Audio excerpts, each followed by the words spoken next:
Now the next chapter is structure. Okay, so before starting the structure in array means what? Array contains we have seen discussed about the array. Okay, so array contains the number of elements of same type. Okay, so why आपण array का use करतो? Why we are using array? Because suppose I want to add any 10 numbers. Okay, then to declare the 10 variables, then to scan the values of the 10 variables, it is not a feasible solution. So we are using the array. जर आपल्याला same type च्या n number of values जर save करायच्या असेल, then n number of variables declare करण्यापेक्षा आपण एकच array declare करणार of n size. Okay, so तो वे होता feasible वे होता array use साठीचा. Okay, now the structure. Now structure चा main definition च्या आधी structure चा एक use सांगते की आपल्याला स्ट्रक्चर का यूज करायचं. जसं आपण array का यूज करतो की आपल्याला सेम टाइपचे एलिमेंट्स रिक्वायर्ड असतील n number of, then instead of declaring the n different variables आपण एकच array variable घेतो. ओके, सो आता सपोज आपल्याला स्टुडंट आहे. ओके, तर स्टुडंटचे आपल्याला रेकॉर्ड इन्सर्ट करायचा आहे. नेम, देन रोल नंबर स्टुडंटचा, then address, okay, and marks. तर ईच स्टुडंट, सपोज मला असे 4 स्टुडंट्सचे रेकॉर्ड इन्सर्ट करायचे आहेत. ओके, सो तुम्ही काय करू शकता? 4 स्टुडंटचे नेम, 4 स्टुडंटचा रोल नंबर, 4 स्टुडंटचा ऍड्रेस आणि 4 स्टुडंटचे मार्क्स हे जर मला डिफाइन करायचे, तर तुम्ही काय करणार की जो फर्स्ट स्टुडंट आहे त्याच्यासाठी नेम साठी एक व्हेरिएबल, रोल नंबर साठी, ऍड्रेस साठी एक and marks साठी एक. ओके, आता इथे आपण array नाही यूज करू शकत because array contains number of elements of same data type. Means integer array contains only the integer numbers. Float array contains only the float numbers. Okay, but here in student name address is of character type. Okay, string type. Roll number, marks, roll number integer, marks may be float. Okay, so different type चे. So इथे आपण array तर use नाही करू शकत. Then आपण काय करू शकतो? सेकंड स्टुडंट साठी परत आपण नेम साठी एक व्हेरिएबल, रोल नंबर साठी एक, ऍड्रेस साठी एक, मार्क्स साठी एक. ओके, सेम थर्ड स्टुडंट साठी पण डिफरंट व्हेरिएबल. 4 स्टुडंट साठी सपोज 4 स्टुडंटच रेकॉर्ड मला इन्सर्ट करायचे, देन आपण काय करू शकतो की थर्ड स्टुडंट साठी पण नेम साठी 1 व्हेरिएबल, रोल नंबर साठी एक, ऍड्रेस साठी एक, मार्क्स साठी एक. ओके, इथे पण तसंच. ओके, देन आपण सेम व्हेरिएबल नेम पण एका प्रोग्राम मध्ये देऊ नाही शकत. मग आपण सपोज असं देऊ शकतो नेम 1, नेम 2, नेम 3. इथे रोल नंबर 1, 2, 3, ऍड्रेस 1, 2, 3, मार्क्स 1, 2, 3, 4 असं देऊ शकतो. ओके, बट इथे काय होतंय, पण हे पण फिजिबल सोल्युशन नाहीये. जसं array आपण यूज करतो की n number of elements if we required n number of elements of same data type, then instead of declaring n variables we declare only one variable, that is array. Okay, same like that. आता इथे array नाही use करू शकत because different data टाइपचे variable आहे. array मध्ये same data टाइपचे आहेत. ओके, नाउ जर मग array पण नाही यूज करू शकत, मग आतापर्यंत आपण जे कन्सेप्ट शिकलोय मग त्याच्यामध्ये एकतर आपण सेपरेटच व्हेरिएबल डिक्लेअर करणार. Okay, so first student, total 4 स्टुडंटचं जर मी तुम्हाला 10 स्टुडंटचं रेकॉर्ड सांगितलं, ईच 10 स्टुडंटचं name, roll number, address, marks पाहिजे, तर तुम्हाला कॅरेक्टर array नेम साठी असे 10 डिक्लेअर करावे लागतील, ऍड्रेस साठी 10, इंटिजर व्हेरिएबल 10, रोल नंबर साठी, फ्लोट व्हेरिएबल 10, मार्क्स साठी. Okay, so this is also not the feasible solution. So आता जसं n number of element same data टाइपचे जर असतील तर आपण array यूज करतो. सेम तसंच structure, it is like an array, but array contains same data elements of same data type, but structure contains elements of different data type. Okay, आता बघा जसं स्टुडंटचं record, if I want to insert the record of a student, then student record contains different type of values like the name and address साठी string. Okay, then roll number साठी integer, phone number साठी integer, marks साठी float. Okay, so same तसंच. So structure means what? Structure is also like array. It contains the n number of element, but array contains same data type element and structure contains elements of a different data type. Okay, जसं आपण एकच array घेतो आणि एकाच array मध्ये जसे आपण number of element store करतो सेम डेटा टाइपचे, सेम तसं स्ट्रक्चर पण आपण ओनली वन डिक्लेअर करणार आणि त्या स्ट्रक्चर मध्ये मग आपण डिफरंट डेटा टाइपचे एलिमेंट्स काय करणार, स्टोअर करणार. ओके, नाव स्ट्रक्चरचा अजून रिअल टाइम मध्ये यूज काय, एम्प्लॉई. ओके, आपल्याला एम्प्लॉईचं रेकॉर्ड करायचं, पर्टिक्युलर ऑर्गनायझेशनचे एम्प्लॉईचं रेकॉर्ड आपल्याला इन्सर्ट करायचे. Then employee has name, employee has ID, employee has address, employee has salary, employee has date of birth. So different data टाइपच्या व्हॅल्यू आहेत which compromise the information about the employee. Okay, same नाही, स्टुडंटच्या record मध्ये all values एकाच टाइपच्या येतात का, इंटिजरच, ऑल व्हॅल्यू स्ट्रिंग टाइपच्याच येतात का, ऑल व्हॅल्यूज फ्लोटच्या येतात का, नाही. Because student record, any student record is compromised of a value of the different data type. Okay, so if when we want to store the elements of the different data type, then we use the structure. Okay, so we can say that structure is also a data type, or structure,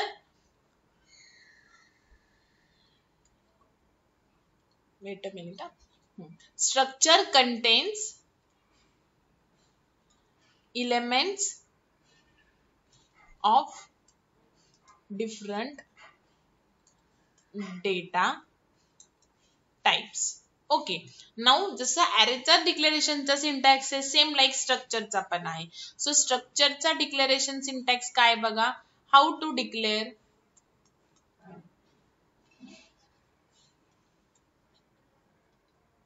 किंवा syntax for declaration of structure. Okay, so struct keyword. Okay, हा keyword as it is in. Then इथे बघा tag name म्हणतात, काय ते सांगते, tag underscore name. Okay, त्याला structure name पण तुम्ही म्हणू शकता. ठीक आहे, जसं आपण डेटा इन अरेला कसं करतो, डेटा टाइप अँड अरे नेम. ओके, सेम तसंच स्ट्रक्चरचा डेटा टाइप काय असतो, स्ट्रक्ट, आणि इथे स्ट्रक्चर नेम जे तुम्हाला द्यायचं आहे ते tag name, structure name both are the same name. जसं आपण अरेला नेम देतो तसं स्ट्रक्चरला पण नेम द्यायचे, फॉलो करायचे रूल्स ऑफ द, जसे व्हेरिएबल नेम साठीचे जे रूल्स आहेत तेच फॉलो करायचे आहेत. Okay, then start curly brace, end curly brace, and after that here is a semicolon. Okay, the semicolon is must. Okay, now here data type 1, variable name 1. Okay, now data type 2, variable name 2 ते 1. Okay, continue होणार जेवढे तुम्हाला required आहे तेवढे. For example आता बघा, example घेते syntax वरून म्हणजे तुम्हाला कळेल. Suppose I want to store the data of the student. Okay, then बघा struct. Okay, and then structure name. आता स्ट्रक्चर नेम आपण कसं लिहिणार, स्टुडंटच लिहिणार, बिकॉज स्टुडंटचे रेकॉर्ड आपल्याला स्टोअर करायचे आहे. तर स्ट्रक्चर का घेतलं, because student record contains the information of a different data types. Okay, so आता बघा स्टुडंट मध्ये मला नेम पाहिजे, तर नेम आपण कसं करतो, character array name. We have studied in a string chapter. Okay, and then roll number, suppose int roll number, and then character address घेऊयात. ऍड्रेसला पण आपण कॅरेक्टर ऍड्रेस घेणार, because address Pune, Mumbai, Nashik. Okay, so address means what, it contains the value of a string type, so character arrays घेणार and then semicolon. आलं लक्षात, ठीक आहे. so this is the syntax. okay, and respective structure. okay, now हा झाला syntax. जसं आता आपण जेव्हा पण डिक्लेअर करतो तर डिक्लेरेशन नंतर नेक्स्ट पार्ट काय असतो, इनिशियलायझेशन. ओके, आता स्ट्रक्चर इनिशियलायझेशन मीन्स व्हॉट, की त्याच्यामध्ये जे व्हेरिएबल्स आहेत त्याला व्हॅल्यू देणं. बघा आता ह्या structure contains the elements of different data types. Means बघा कसं झालं, structure contains the elements of different data types. जसं बघा एक इलेमेंट आहे और व्हेरिएबल आहे name which is of the character array type, roll number integer type and address character type. Okay, so structure this student it contains the elements of the different data type. Okay, so आपण इथे array का नाही use केला, because array मध्ये same data टाइपचे element use होतात आणि इथे डिफरंट डेटा टाइपचे होतात. ओके, हे झालं तुमचं स्ट्रक्ट स्टुडंटचं डिक्लेरेशन. ओके, नाऊ आता यूज कसे करायचे ह्या व्हॅल्यू. ओके, सो आता नेक्स्ट काय आहे, after declaring the declaration of a structure, next आहे creating structure variable. ओके, स्ट्रक्चरचा व्हेरिएबल कन्सिडर करायचा. आता स्ट्रक्चर मध्ये जे आता हे स्ट्रक्ट स्टुडंट मध्ये म्हणजे ह्या ब्लॉक मध्ये स्टार्ट आणि एंड या ब्लॉक मध्ये जेवढे व्हेरिएबल डिक्लेअर केलेले आहेत त्याला स्ट्रक्चरचे व्हेरिएबल नाही म्हणत, त्याला काय म्हणतात, मेंबर्स ऑफ द स्ट्रक्चर. व्हेरिएबल्सच आहेत ते, बट ते आपण स्ट्रक्चरच्या ब्लॉक मध्ये, स्ट्रक्चर स्टुडंटच्या ब्लॉक मध्ये आपण ते डिक्लेअर केले. So it is called as member of a student structure. Okay, student स्ट्रक्चरचे मेंबर झाले name, roll number and address. Now creating a structure variable or declaring structure variable. Okay, so आता दोन वेनी आपण variable declare करू शकतो. तर first way मी तुम्हाला सांगते. सो पहिल्यांदा आपण स्ट्रक्चर डिक्लेअर करणार, देन आपण मेन लिहिणार, int main, void main, depends on the, तुम्ही टर्बोसी यूज करत असेल तर जे यूज करताय ते. ओके, सो आपण काय करणार आता, वेट अ मिनिट, मी प्रॉपर एक प्रोग्राम लिहिते, देन तुम्हाला एक्सप्लेन करते. नाउ बघा, हे आपण स्ट्रक्चर डिक्लेअर केलं according to our syntax which I have already discuss with you. Now the after the structure declaration next आहे creating or declaring structure variable. Okay, now आता structure variable कसं declare करायचं. Okay, so त्याच्यासाठी syntax काय बघा, struct keyword, then तुम्ही स्ट्रक्चरला जे name दिला आहे ते, स्ट्रक्ट कीवर्ड, देन स्ट्रक्चरला जे नेम दिला आहे ते, and then your variable name. Okay, हे झालं डिक्लेअरिंग अ स्ट्रक्चर व्हेरिएबल. आता स्ट्रक्चर हे स्टार्ट आणि एंड ब्लॉक मध्ये जे डिक्लेअर करतात तुम्ही, हे पण व्हेरिएबल्सच आहेत. ओके, बट ते structure within a structure block आहे. So it is called as a members of the structure.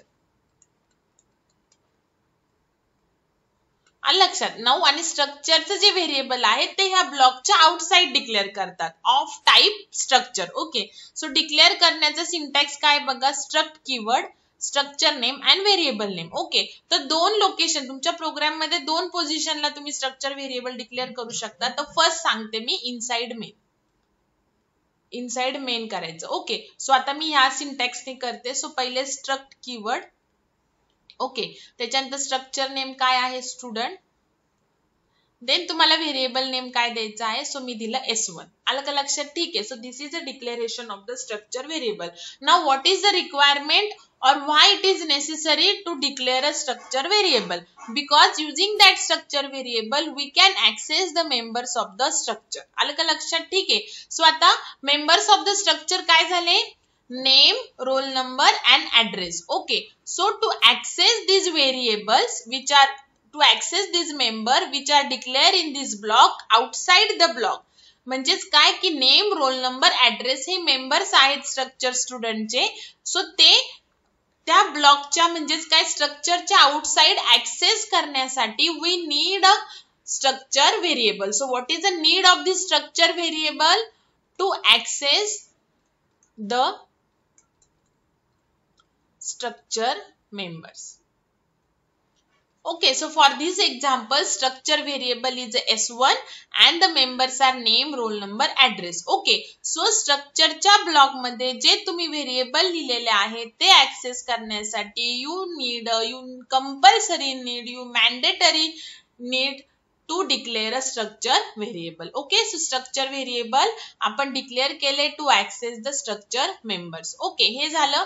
नाव बघा, कोणतं पण व्हेरिएबल डिक्लेअर केलं की how the memory is allocated. तर मेमरी इथे नाही अलोकेट होणार. मेमरी कधी अलोकेट होणार, जेव्हा जे स्ट्रक्चर तुम्ही क्रिएट केलेलं आहे त्याचं जेव्हा तुम्ही व्हेरिएबल डिक्लेअर करणार at that time memory is allocated. Okay, so S1 ला बघा मेमरी अलोकेट होणार. किती मेमरी अलोकेट होणार बघा.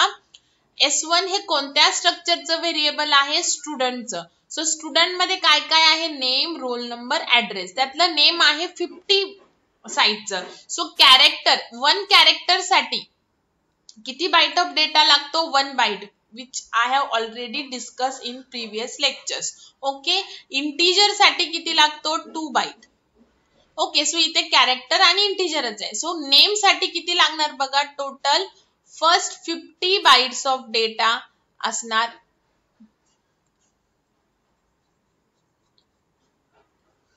बघा, memory allocation is most important thing, because तुम्हाला स्ट्रक्चरचं मेमरी अलोकेशन कळलं तर स्ट्रक्चर नंतरचा एक पॉइंट आहे युनियन. सो युनियन आणि स्ट्रक्चर मधला main difference is the memory allocation. So proper लक्ष द्या. आता बघा, जेव्हा तुम्ही स्ट्रक्चरचं व्हेरिएबल करता तेव्हा मेमरी अलोकेशन होते त्या व्हेरिएबलला. सो नाऊ द स्ट्रक्चरचं व्हेरिएबल काय आहे, S1. सो S1 ला मेमरी अलोकेट होणार. येते लक्षात, ठीक आहे. तुम्ही जसं जसं मी तुम्हाला प्रोग्राम शिकवेल तसं तसं तुम्हाला प्रॉपर कळेल. बघा, त्याच्यानंतर किती मेमरी अलोकेट होणार, तर S1 हे स्ट्रक्चर व्हेरिएबल कशाचं आहे, स्टुडंटचं. तर स्टुडंट मध्ये किती व्हेरिएबल्स डिक्लेअर केलेले आहेत, name, roll number and address. Okay, S1 is a variable of a student and in student there are 3 members. 2 is character array and 1 is integer roll number. Okay, so एक कॅरेक्टरला 1 बाइटची size लागते, 1 कॅरेक्टरला 1 बाइटची. तर आपण इथे किती कॅरेक्टरची size दिलेली, 50. Okay, so name साठी total bytes किती लागणार, 50 bytes. Okay, after that roll number, तर रोल नंबर साठी लागणार 2 बाइट्स. किती लागणार, 2 बाइट्स. आणि देन ऍड्रेस साठी 30 केले. So next 30 bytes are for the address. Okay, so total S1 ला किती बाइटची मेमरी अलोकेशन होणार, 50 plus 2 52, 52 plus 30 82 bytes of memory is allocated for the S1. Okay, now आपण स्ट्रक्चरचं 1 व्हेरिएबल डिक्लेअर केलं, means what, we are going to store the value or information about the 1 student. Okay, so हे एकच memory allocation आहे की नाही. So S1 मध्येच आपण नेम टाकू शकतो, S1 मध्येच रोल नंबर टाकू शकतो आणि S1 मध्ये ऍड्रेस टाकू शकतो. ओके, आलं लक्षात, ठीक आहे. नाऊ आता आपण व्हॅल्यू टाकूयात. मग बघा आता, printf enter name. Okay, so name काय आहे, कॅरेक्टर अरे. सो 1 वर्डचं नेम असू शकतो, मल्टिपल वर्डचं. सो आपण काय करतो, कॅरेक्टर अरे स्कॅन करण्यासाठी गेट्स. आता गेट्स आपण डायरेक्ट नेम करणार नाही. बघा, स्ट्रक्चर व्हेरिएबल का डिक्लेअर करायचं, मी राईट हँड साइडला राईट डाऊन करून दिलेलं आणि तुम्हाला एक्सप्लेन केलेलं. So to access the structure members we need a structure variable. So जरी नेम, रोल नंबर, ऍड्रेस हे व्हेरिएबल आहेत, but now that are the members of the structure student. So ते directly आपण ऍक्सेस करू शकत नाही. So for accessing that name, roll number and address we need this S1. So काय करायचं, S1 स्ट्रक्चरचं variable dot काय द्यायचं, डॉट, आणि डॉट काय द्यायचं, मेंबरचं name, that is name. Okay, so generally आपण काय करतो, फक्त गेट्स नेम करतो, कॅरेक्टर अरेचं नेम देतो, बट नेम हे नॉर्मल व्हेरिएबल नाहीये. Now name is a part of the structure. So name is a member of a structure. Okay, so ते आपण कसं ऍक्सेस करायचं, using the dot operator. Okay, after that name झालं, then enter roll number. So roll number integer आहे तर gates use नाही करू शकत, so use scanf. So integer roll number आहे, सो %d आणि %, कसं करणार, S1 डॉट रोल नंबर. लक्षात. रोल नंबर आपण जर नॉर्मल इंट रोल नंबर असतं म्हणजे स्ट्रक्चर मध्ये नसतं, मेन मध्ये जर आपण इंट रोल नंबर डिक्लेअर केला असतं तर आपण डायरेक्टली % रोल नंबर लिहिला असतं. But now roll number is a member of a student. Okay, so to access that roll number we need this structure variable. Okay, so structure variable आणि dot ऑपरेटरनी तुम्ही त्या स्ट्रक्चरचे मेंबर्स ऍक्सेस करू शकतात. So dot operator and this structure variable is must. Okay, now after that enter address, enter address, then gets use करा, scanf use करा. So गेट्सच करूयात. So s1 dot address. काही अवघड नाहीये बघा, नॉर्मलच आहे. फक्त नॉर्मल जसं आपण स्कॅन करतो तसंच आहे, फक्त आता ते मेंबर्स आहेत व्हेरिएबल एका स्ट्रक्चरचे. सो आपल्याला स्ट्रक्चरच्या व्हेरिएबल आणि डॉट ऑपरेटरनी ते ऍक्सेस करावे लागतात. That's it. ओके, आता स्कॅन करून झाल्यानंतर आपण one by one value display करू. So name is equal to, कसं करणार आता, नेम काय %s आहे. ओके, %s, फक्त डायरेक्टली नेम लिहायचं नाही, s1 डॉट नेम लिहायचं. Okay, now printf/n roll number is equal to %d, s1 dot roll number. फक्त रोल नंबर लिहायचं नाही तर s1 डॉट रोल नंबर लिहायचं. Then address is equal to %s हे कॅरेक्टर ॲरे आहे आणि काय लिहायचं, s1 डॉट ऍड्रेस. ओके, तर हे प्रॉपर ऍड्रेस लिहा. थोडासा स्पेसचा इश्यू आहे आता इथे.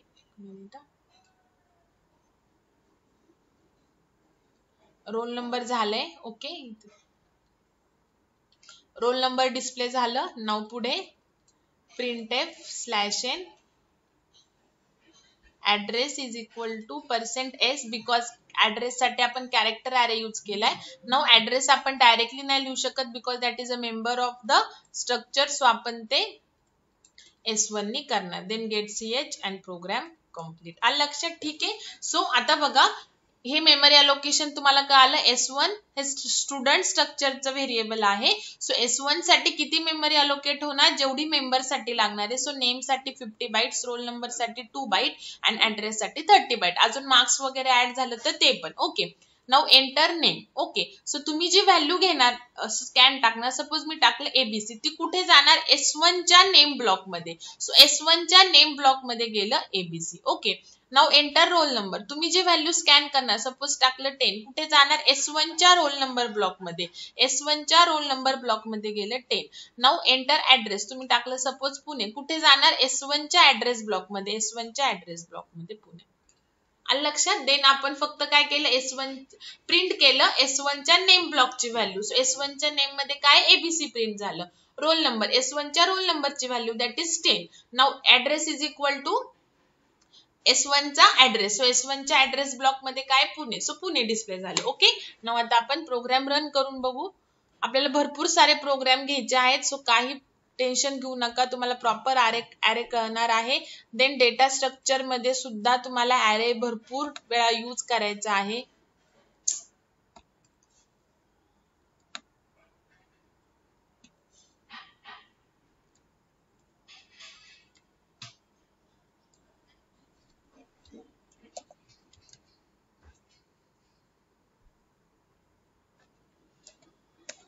struct1.c भरपूर सारे प्रोग्राम्स आपल्याला घ्यायचे. ओके, नाउ एक सेपरेट कोणती हेडर फाईल नाहीये. जर तुम्हाला स्ट्रिंग ऑपरेशन्स वगैरे यूज करायचे असतील तर तुम्ही string.h यूज करा. Okay, now struct keyword then student. शक्यतो काय करायचं, जे तुम्ही स्ट्रक्चरला नेम देता ना त्याचं स्टार्टिंग लेटर कॅपिटल द्यायचं. ओके, जस्ट नाही दिलं तरी काय हरकत नाही, बट एक प्रॉपर सिंटॅक्स वाटतो तो, म्हणून तो एस काय करायचं, कॅपिटल द्यायचा. स्ट्रक्ट कीवर्डचा नाही, जे तुम्ही स्ट्रक्चरला नेम देणार आहे त्याचा. Okay, now cat address name suppose 30. आता मी 50 च्या ऐवजी 30 देते. आता बघा, इंट रोल नंबर. तसं आपण एका टाईपचे एका पुढे एक डिक्लेअर करतो कधी पण, की ऍड्रेस आणि नेम जर दोन्ही कॅरेक्टर ॲरेच आहेत तर आपण असं पुढे पण कॉमा देऊन करू शकतो, असं कॉमा ऍड्रेस. ओके, बट हे असं पण चालतं, व्हॅलिड आहे. बट आपल्याला प्रॉपर किती मेंबर्स आहेत ते डिफरन्शिएट झालं पाहिजे, म्हणून नेम, रोल नंबर आणि ऍड्रेस. ओके, नाव ह्याच्यानंतर semicolon. Okay, so this is a declaration of a structure. Comment टाकते declaration of structure. Okay, now int main, now declare the structure variable. Struct student, struct keyword स्ट्रक्चरला जे name दिलेलं आहे ते, then S1 च द्यायला पाहिजे असं काही नाही, फक्त इथे जे तुम्ही व्हेरिएबल नेम दिलेले आहेत ते सोडून कोणते तरी व्हेरिएबल नेम द्या. ओके, नाउ आता one by one value enter करा. ठीक आहे, enter name of student. Okay, then gets s1 dot name. Okay, आता आपण ऑलरेडी कॅरेक्टर ॲरे स्कॅन केलेला आहे गेट्सनी. फक्त name now is not a normal variable, it is a part of the student, so access it using the structure name. Okay, now after that printf enter roll number. Then in roll number is an integer, so we cannot use gets, we have to use a scanf only. Okay, so %d and person just आपण direct roll number लिहितो, त्याच्याऐवजी फक्त s1 dot roll number. Okay, then after that printf enter address, and gets address is also maybe more than one word चा असेल, so त्याच्यासाठी one वर्डचा जरी करायचा असेल तरी गेट्सच यूज करा, मल्टिपल वर्डचा करायचा असेल तरी गेट्स यूज करा. बघा आता जेव्हा तुम्ही S1 डॉट लिहिता ना, तेव्हा टर्बो सी मध्ये नाही पण देव CPP मध्ये बघा बरोबर एवढेच मेंबर येतात. सो S1 ने आपण एवढेच मेंबर्स पैकी कोणती पण एक व्हॅल्यू घेऊ शकतो का, बिकॉज S1 हे स्ट्रक्ट स्टुडंटचा आहे आणि स्टुडंट मध्ये 3च व्हेरिएबल्स आहेत. ओके, सो नेम इथे काय आलं, ऍड्रेस. ओके, नाउ आता वन बाय वन आपण प्रिंट करूयात. So name equal to %s comma s1 dot name. Okay, now printf roll number is equal to %d s1 dot roll number. Okay, now printf address is equal to %s s1 dot address. Okay, and then return 0. जर तुम्ही turbo C use करत असाल तर S1 declare केल्यानंतर CLR SCR करा आणि नंतर gate CS करा शेवटी. Okay, now execute, compile and run.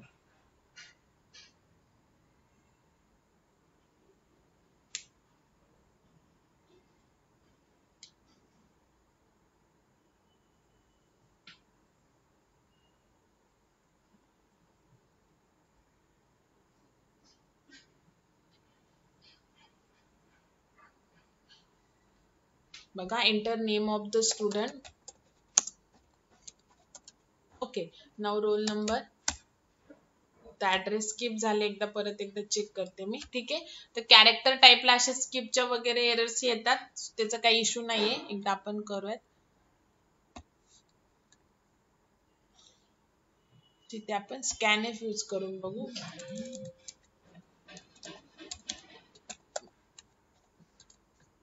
तुम्हाला प्रिव्हियस लेक्चर्स मध्ये पण सांगितले कॅरेक्टर कधी कधी स्किप होतात कॅरेक्टरच्या value. Okay, so address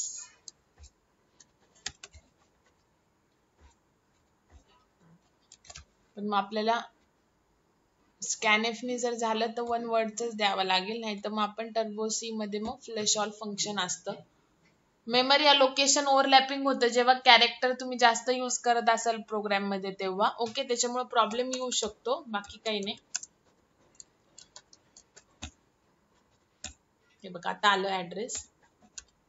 scanf आता इथे बघा डिस्प्ले झालं परत. ओके, पण स्कॅनएफ लिहिल्यामुळे काय होईल की आपल्याला फक्त एकच वर्डचं येऊ स्कॅन करायला येईल. ओके, सो कधी कधी कॅरेक्टर ॲरेचे मी तुम्हाला प्रिव्हियस लेक्चर मध्ये पण एक्सप्लेन केलेले बघा की कॅरेक्टर जेव्हा आपण घेतो ना ॲरे, म्हणजे आता नेम पण कॅरेक्टर ॲरे आहे आणि ऍड्रेस पण कॅरेक्टर ॲरे, तर समटाइम इट एखादी लाईन जी आहे गेट्सची किंवा स्कॅनची, जेव्हा आपण कॅरेक्टर ॲरे स्कॅन करतोय तेव्हा स्किप होऊ शकते, इच टाइमच होईल असं नाही. जर प्रोग्राम मध्ये झाली तर स्कॅनएफ यूज करा, स्कॅनएफ नी जर स्किप होत असेल तर गेट्स यूज करा. कधी कधी तर होणार पण नाही skip, it totally depends on the compiler at that time, कसं तो रन करेल त्याच्यावरती आहे. ओके, सो हे झालं तुमचं सिंपल प्रोग्राम. ओके, स्ट्रक्चरचा. स्ट्रक्चर मध्ये आता आपण काय काय केलं बघा.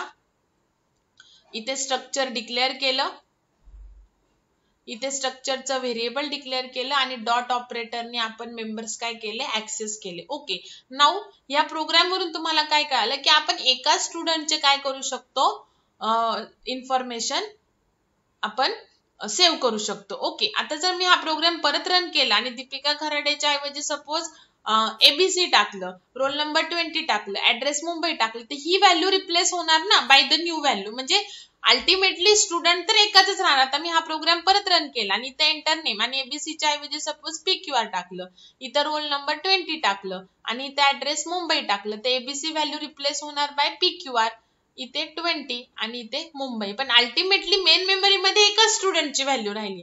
ओके, सो आता जर आपल्याला मोर दॅन वन स्टुडंटच्या व्हॅल्यू जर रिक्वायर्ड असेल तर ओके, सो नेक्स्ट आहे creating or declaring more than one variable, creating or declaring more than one structure variable. Okay, so आता सध्या मी चेंजेस फक्त स्टुडंट मध्येच करते. Okay,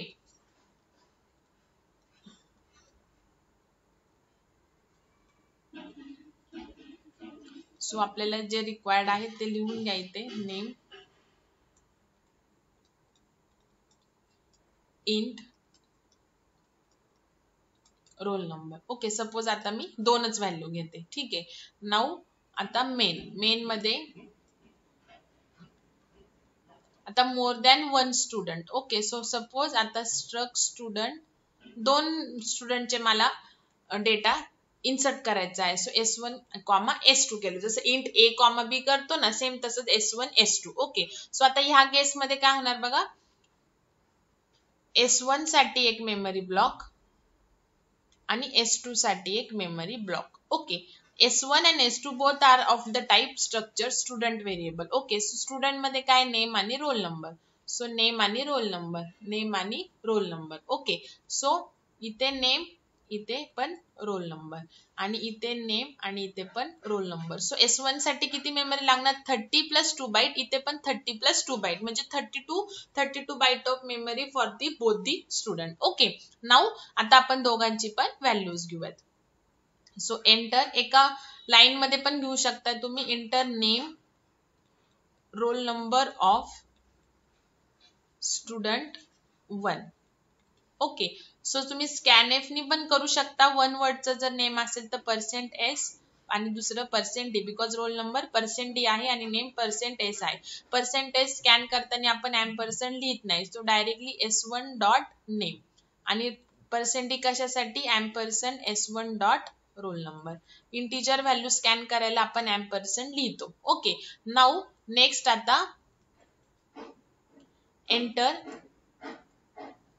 name roll number of student 2. Okay, now printf, sorry scanf, आता %S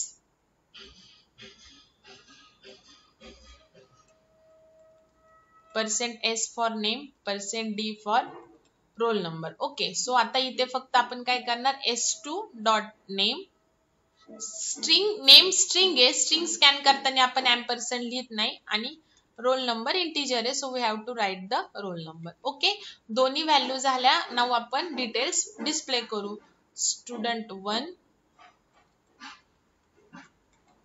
then printf student 1 चं name equal to %S S1 dot name. असंच आपण printf /n roll number equal to %D S1 dot roll number. Okay, असंच आपण printf student2 and then s2 dot name आणि s2 dot roll number ते मी programme मध्ये दाखवते. आता बघा, आपण दोन व्हेरिएबल, मगाशी एकच व्हेरिएबल होतं, सो तुम्ही each टाइम प्रोग्राम एक्झिक्यूट केला की तीच मेमरी लोकेशन रिप्लेस होत होतो. ओके, आता बघा, मी स्ट्रक्चरच्या स्टार्टिंगला सांगितलं की आपल्याला जर 4 स्टुडंटचे इन्फॉर्मेशन स्टोअर करायचे, फॉर एक्झाम्पल नेम आणि रोल नंबर विदाउट स्ट्रक्चर, तर आपण स्टुडंट 1 साठी एक नेम साठी एक व्हेरिएबल, एक रोल नंबर साठी, स्टुडंट 2 च्या पण नेम आणि रोल नंबर साठी, म्हणजे टोटल आपल्याला नेम साठी 4 व्हेरिएबल्स आणि रोल नंबर साठी 4, अशी टोटल 8 व्हेरिएबल्स रिक्वायर्ड असते. आणि जर आपल्या 2 स्टुडंटचे जर आपल्याला इन्फॉर्मेशन स्टोअर करायची नेम आणि रोल नंबर, तर टोटल 4 व्हेरिएबल्स लागणार, 2 नेम साठी 2 रोल नंबर साठी. पण इथे काय केलं आपण, एकदाच फक्त डिक्लेअर केलं नेम आणि रोल नंबर, आणि फक्त स्टुडंटचे व्हेरिएबल जेवढे तुम्हाला पाहिजे तेवढे डिक्लेअर केले आणि मग त्यांनी फक्त ऍक्सेस केलं. आता जर मला 3 आणि 4 टोटल 4 स्टुडंटचे पाहिजे, तर मी ते S3 आणि S4 करणार. ओके, म्हणजे दोनदाच व्हेरिएबल डिक्लेअर करणार नेम आणि रोल नंबर, फक्त स्ट्रक्चरचे व्हेरिएबल जेवढे पाहिजे तेवढे घेणार. आणि मग इथे काय करू आपण, enter name roll number of student 3, मग इथे S3 डॉट नेम आणि S3 डॉट रोल नंबर असं करणार फक्त. ओके, नाव सध्या आपण दोनच करूयात. ठीक आहे, नाव बघा, एंटर नेम अँड रोल, स्क्रीनवर हे तर मेमरी अलोकेशन झालं. नाव enter name of roll number of a student 1. सो तुम्ही इथे जे स्कॅन करणार, सपोज मी इथे एबीसी स्कॅन केलं, इथं 10, सो एबीसी कुठे जाणार, S1 च्या नेम मध्ये, सो S1 च्या नेम मध्ये गेलं एबीसी. आणि रोल नंबर कुठे जाणार, S1 च्या रोल नंबर मध्ये, सो S1 च्या रोल नंबर मध्ये. ओके, नाव इथे enter name roll number of student 2, तर इथे मी टाकलं सपोज PQR आणि इथे टाकलं 20, तर S2 च्या नेम मध्ये काय गेलं, PQR, आणि S2 च्या रोल नंबर मध्ये काय गेलं, 20. नाव प्रिंट पण आपण S1 चं नेम केलं म्हणजे एबीसी आणि S1 रोल नंबर म्हणजे 10. नेक्स्ट लाईनला आपण S2 डॉट नेम प्रिंट करणार म्हणजे PQR आणि S2 डॉट रोल नंबर म्हणजे काय, डिस्प्ले होईल 20. Okay, simple. So this is creating or declaring the more than one structure variable. Okay, ह्याच प्रोग्रामला आपण सेव्ह ॲज करू.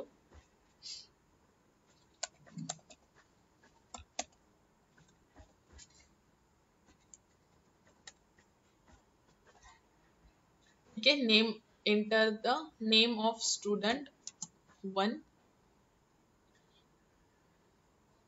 roll number of, आता आपण ह्यात चेंजेस करतोय, student 1, enter address of student 1. Okay, तिन्ही पण व्हॅल्यूज घेऊयात. त्याच्यानंतर सेम आता हे कॉपी करूयात, for the enter the name of the student 2, role number of student 2. एका स्कॅनएफ मध्ये पण तुम्ही लिहू शकता, जसं मी तुम्हाला एक्सप्लेन केलंय.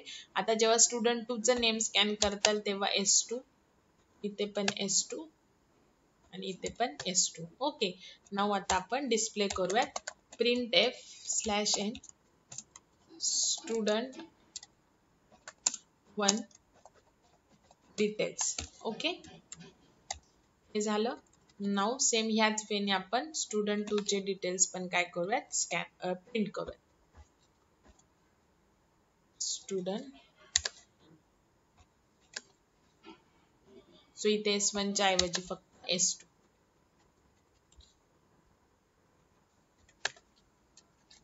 नाव execute, compile and run.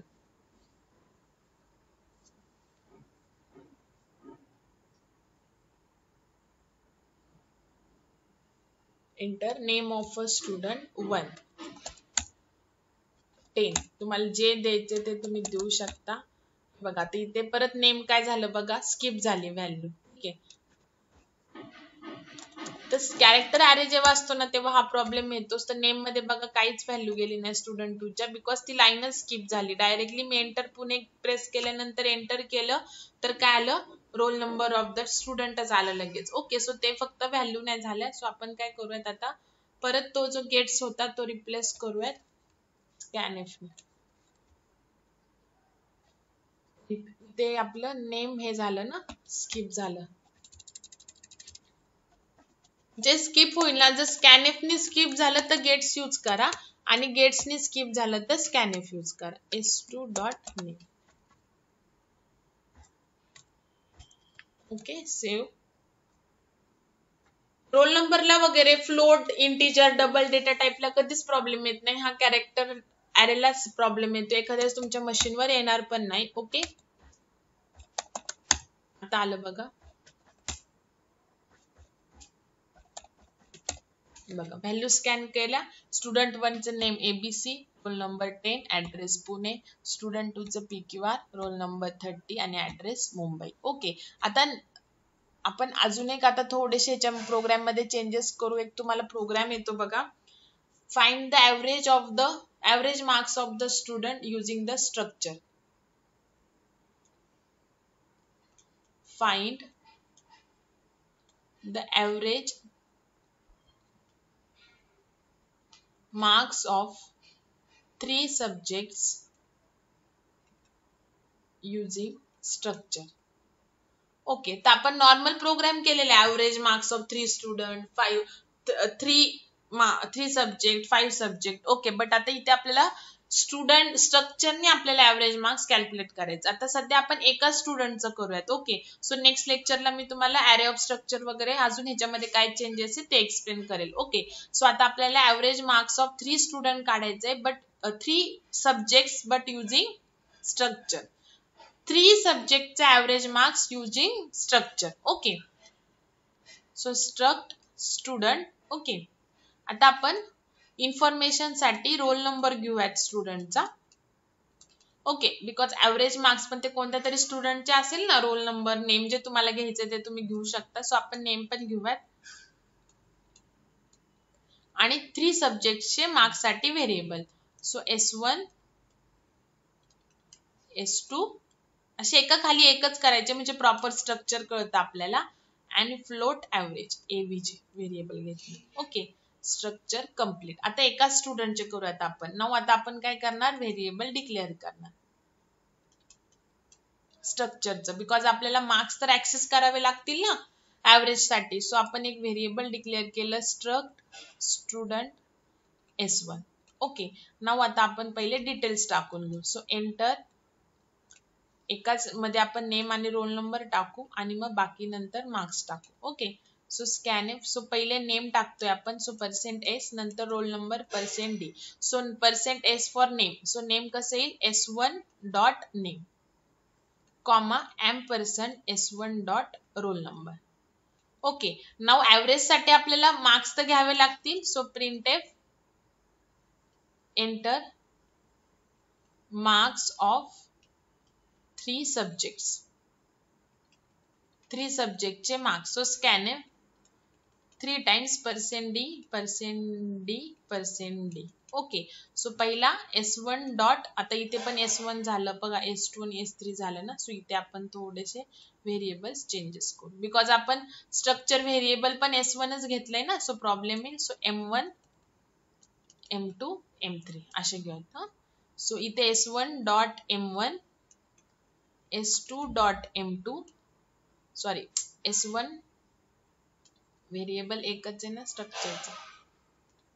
So %S1 dot M1 comma %S1 dot M2 comma %S1 dot M3. आलं, म्हणजे आपण काय काय केलं, नेमचे मार्क्स, नेमचं व्हॅल्यू घेतली, रोल नंबरची घेतली, तिन्ही सब्जेक्टचे मार्क्स घेतले. Now we have to calculate the average, but average variable is also the part of the student. So it can be access using the S1. So S1 dot average is equal to S1 dot M1 plus S2 dot M2, S1 dot M2 plus S1 dot M3 divided by 3. Okay, because average of 3 subjects. Okay, so इथे झालं S1 चा upon 3. Okay, नाव सगळ्या values झाल्या की 1 by 1 सगळे print करा. So /n name equal to %S आणि S1 dot name.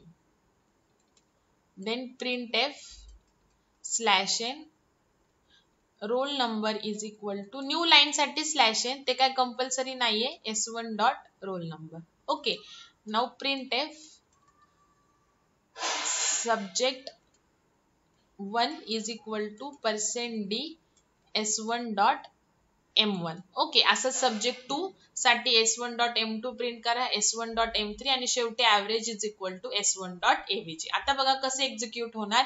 S1 साठी मेमरी अलोकेशन होणार. किती ब्लॉक मध्ये किती मेंबर्स आहेत? S1 हे स्टुडंट टाइपचे, सो किती मेंबर्स आहेत? 1 2 3 4 5 6, सो 6 ब्लॉक ऑफ मेमरी.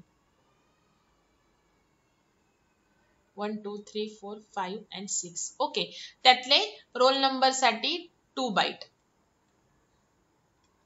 इथेच लिहिते. ओके, नेम साठी 30 बाईट. ओके, त्याच्यानंतर M1 पण 2 बाईटचे, म्हणजे बिकॉज इंटिजर. M1 साठी हा ब्लॉक, M2 साठी हा, M3 साठी हा आणि ॲव्हरेज साठी हा. ॲव्हरेज 4 बाईटचा आहे, बाकी हे 2 बाईट. ओके, हे झालं memory allocation. Now enter name and roll number. तुम्ही नेम टाकणार, सपोज मी टाकलं ABC, रोल नंबर टाकला 40, तर ABC कुठे जाणार? S1 च्या नेम ब्लॉक मध्ये, आणि S1 च्या रोल नंबर ब्लॉक मध्ये गेलं इथे 40 वरती आणि इथे ABC.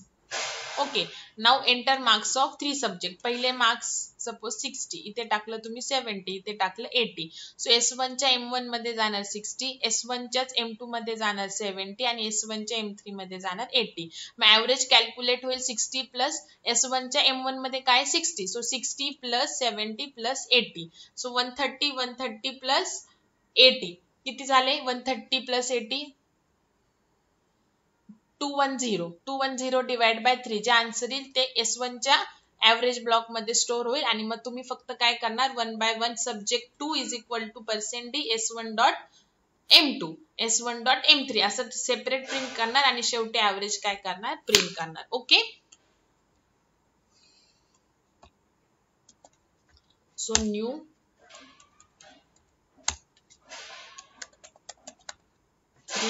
.c. ओके,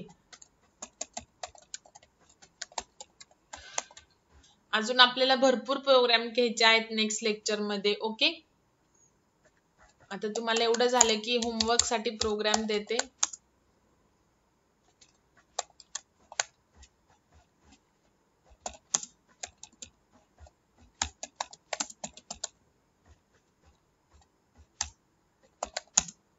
S1 एका पुढे एक केलं तरी चालेल डिक्लेअर, काहीच हरकत नाहीये.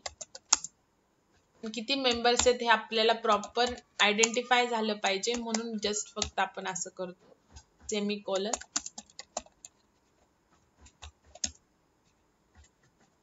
Then declare the student variable to access the values roll number, name, S1, S2, S3 and average. Okay, now printf enter name. Separate करूयात scanf %s, S1 dot name. Okay, now printf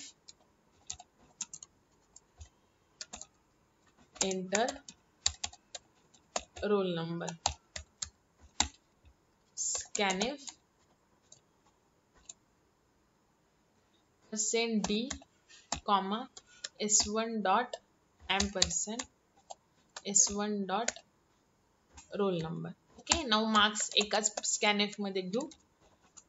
Enter marks of 3 subjects. Scanf इथे परत मी S1 S2 केलं, M1 M2. तुम्हाला दुसरे कोणते variable द्यायचे असतील other than दिस S1 तर द्या ते. %d 3 मार्क्स घ्यायचे सब्जेक्टचे, all of integer type. S1 dot M1 S2 dot M2 S1 dot M2 S1 dot M3. Okay, झालं. Now S1 dot average is equal to bracket मध्ये S1 dot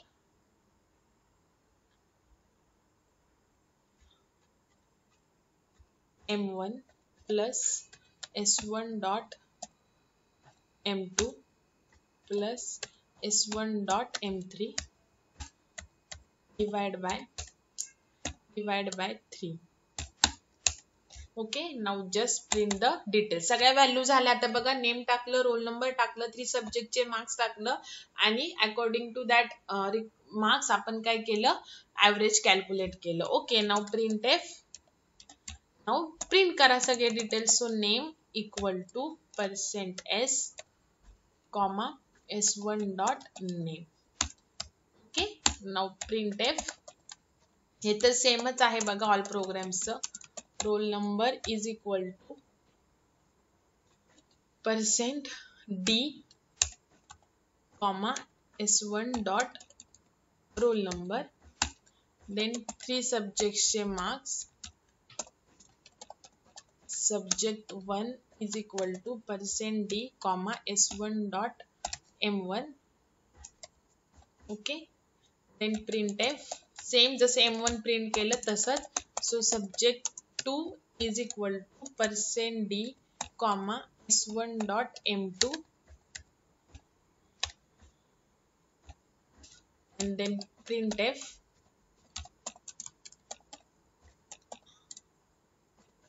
Subject 3 is equal to %d comma s1 dot m3. Okay, now printf average. Average is equal to %f comma s1 dot avg. Okay, झालं. Then return 0. Okay, that's it. Execute, compile and run. इथे काय आलं, average.